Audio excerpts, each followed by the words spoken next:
ذات کی طرف اشارہ ہے جو اچھے اوصاف سے متصف ہے، اور ذات اوصاف کے ساتھ اشارہ کیا جا رہا ہے، یعنی یہ موصوف ان صفات کمالیہ سے اور مناقب حسنہ اور اوصاف جمیلہ حمیدہ سے ان کے وصفیں بھی ساتھ ہیں۔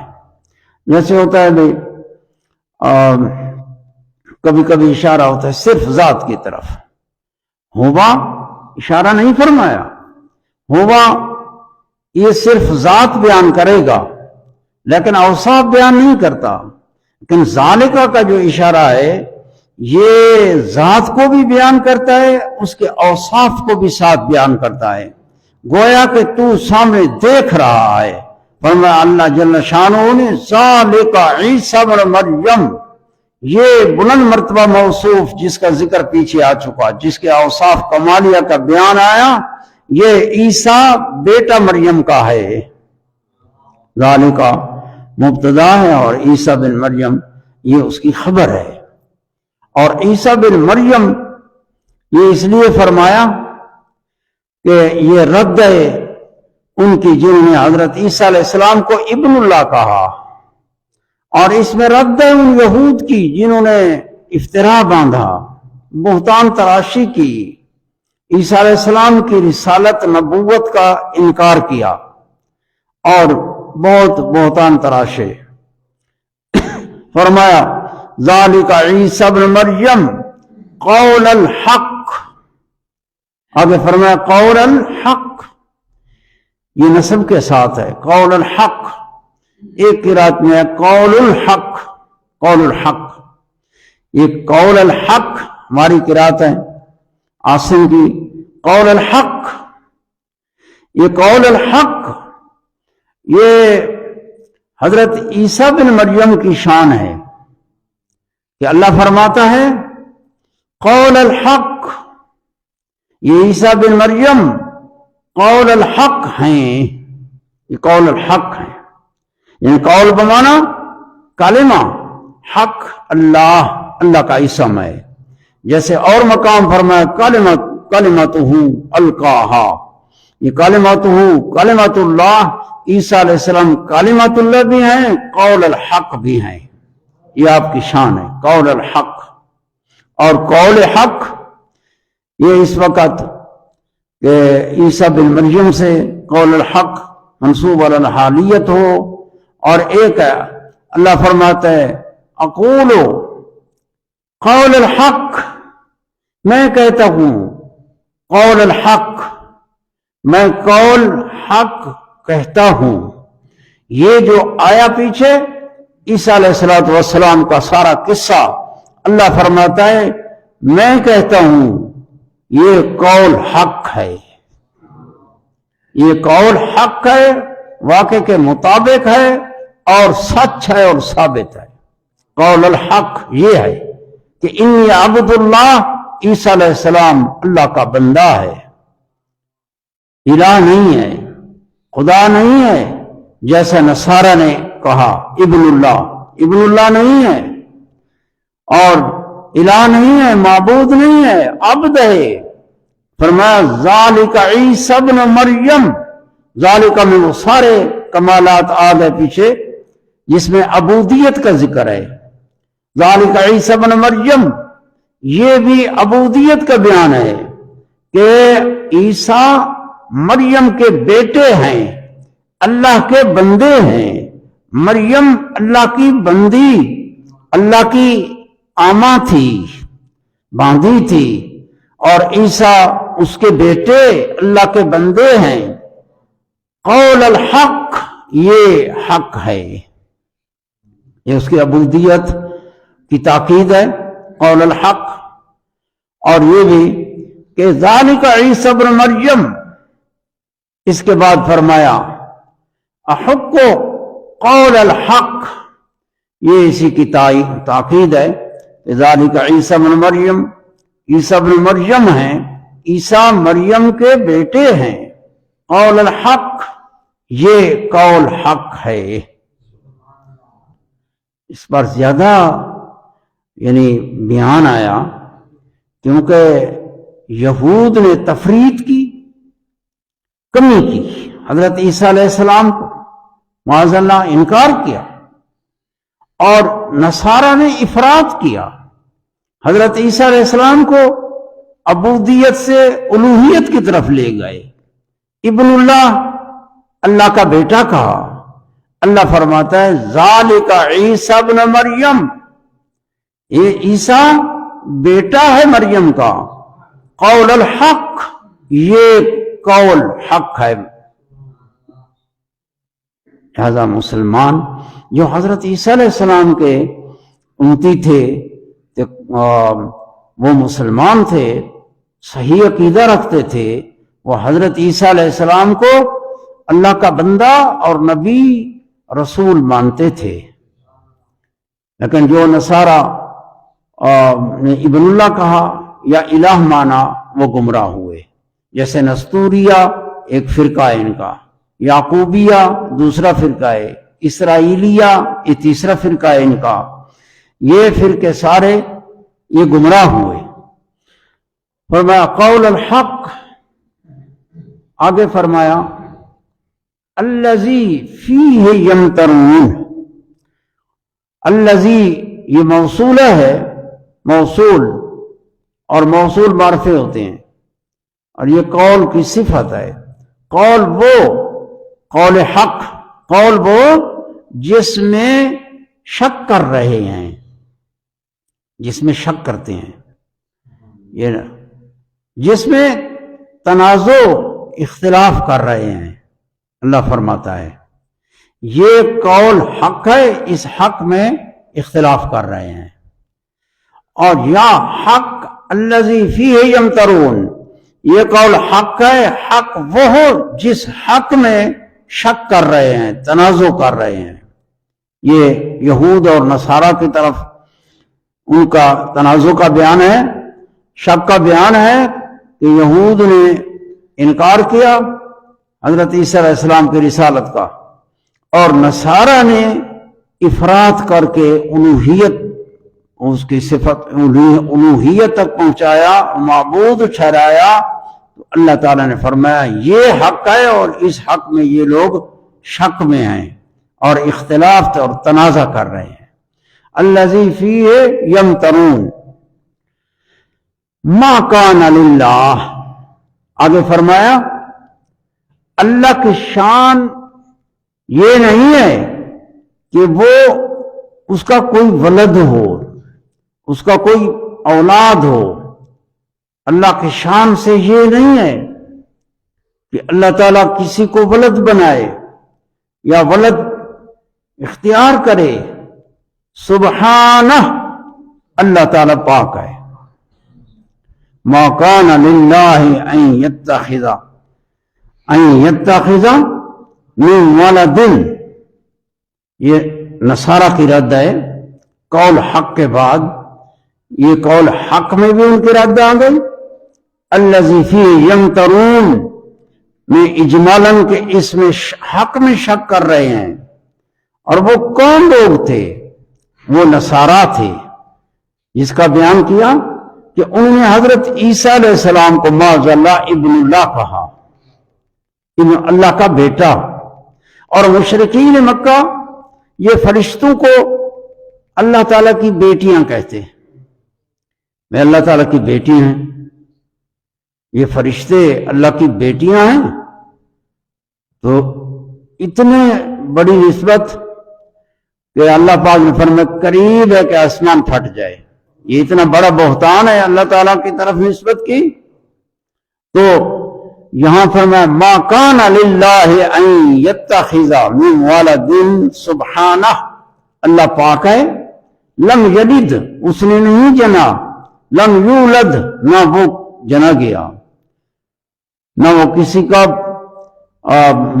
ولد ہے، نہ اس کا کوئی ولد ہے۔ اللہ تعالیٰ اولاد سے پاک ہے۔ اولاد فرمایا سبحانہ، اللہ پاک ہے۔ سبحان، سبحان تسبیح کا اسم ہے، اور تسبیح ہے تنزیہ، اللہ تعالیٰ کی پاکی بیان کرنا اور تنزیہ کرنا۔ تنزیہ نزہ ینزہ تنزیہ، اور تسبیح سبح یسبح تسبیح، پاک کرنا. بندہ تو پاک نہیں کر سکتا کسی، بندہ اپنے آپ کو پاک کرے، باطن کو پاک کرے. سبحانہ، یہ پاک کرنے کا معنی کیا ہے؟ یعنی تسبیح تنزیہ ایک نسبت ہے کہ ایجاد کرتا ہے، ایجاد فعل ہوتا ہے، ایجاد فعل، اور ایک ہے انتصاب فعل. یہاں ایجاد فعل معنی نہیں ہے، یہاں انتصاب فعل ہے کہ بندہ تنزیہ اور پاکی طہارت اس کی نسبت اللہ تعالیٰ کی طرف کرے، اور نسبت کرے اور قول سے، اعتقاد سے اور فعل سے. قول سے اعتقاد، قول سے یہ ہو کہ اللہ تعالیٰ کی طرف نسبت کرے کہ اللہ پاک ہے، نقص سے پاک ہے، عیبوں سے پاک ہے، ہر عیب سے پاک ہے. یہ جب بندہ قول کرتا ہے، دل میں اللہ تعالیٰ کی طرف اس کا اعتقاد ہوتا ہے، اور فعل کرتا ہے کہ اللہ تعالیٰ کی عبادت بجا لاتا ہے. جب اللہ تعالیٰ کی عبادت، یہ انتصاب فعلی اور یہ انتصاب قولی اور یہ انتصاب اعتقادی. تو سبحانہ میں یہ معنی کہ اللہ پاک ہے، یہ عقیدہ رکھے کہ ولد سے پاک ہے اور صاحبہ سے پاک ہے. جیسے اور مقام پر فرمایا کہ بدیع السماوات والارض انا یکون لہ ولد ولم تکن لہ صاحبہ، وہ صاحبہ سے پاک ہے اور ولد سے پاک ہے. ولد یہ بندوں کی شان سے ہے. بندے جنتے ہیں، جنے ہوئے ہوتے ہیں، اور یہ ولود ولاد یہ فقر اور احتیاجی کا مرکز ہے کہ بندہ بیٹا چاہتا ہے، پھر بیٹا بناتا ہے، یا تزوج کرتا ہے اور اولاد ہوتی ہے، بندہ محتاج ہوتا ہے. اللہ پاک دلیل کے طور پر بیان فرماتا ہے. اللہ کی شان وہ ہے، فرمایا اذا قضا امرا، جب اللہ تعالی فیصلہ فرماتا ہے کسی شے کا، کسی چیز کا طے کر لیتا ہے، تو فرمایا فإنما يقول له کن، تو اللہ تعالی فرماتا ہے کن، ہو جا، فیکون، پس وہ شے ہو جاتی ہے. کن کے امر سے پیدا کرے اس کو، وہ احتیاجی سے پاک ہے. جس کی شان سے یہ ہو کہ کن کے امر سے جو چاہے پیدا کر دے، لہذا اس کا ولد نہیں ہو سکتا، یہ محال ہے، ممکن ہی نہیں ہے، اس کے ساتھ قدرت کا تعلق ہی نہیں ہوتا. یہ وہ ممتنعات ہیں، عیوب، عیب ہیں.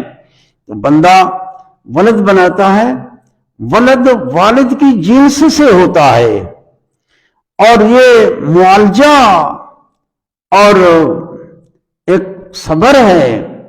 اللہ تعالیٰ پاک ذات ہے جو خالق ہے، اس کو کسی کی طرف کوئی احتیاجی نہیں ہے. ولد کی طرف احتیاجی جس کو ہوتی ہے وہ محتاجوں کو ہوتی ہے، جو ان کے ساتھ کام میں اولاد ہوتی ہے، پھر وہ کمائی کرتی ہے اور مدد کرتی ہے.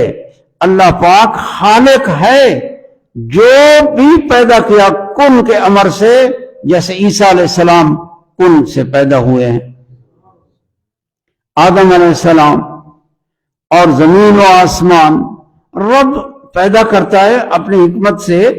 تو جو کچھ تدریج سے پیدا فرماتا ہے اس میں حکمت ہے. کسی شے کو بس کن کے امر سے پیدا کرتا ہے، اس کی قدرت میں یہ بات ہے، وہاں عجز نہیں ہے. فرمایا اذا قضا، جب فیصلہ کرتا ہے اللہ تعالیٰ، حکم کرتا ہے کسی امر کا، امر شے پیدا کرنا چاہتا ہے، فرماتا ہے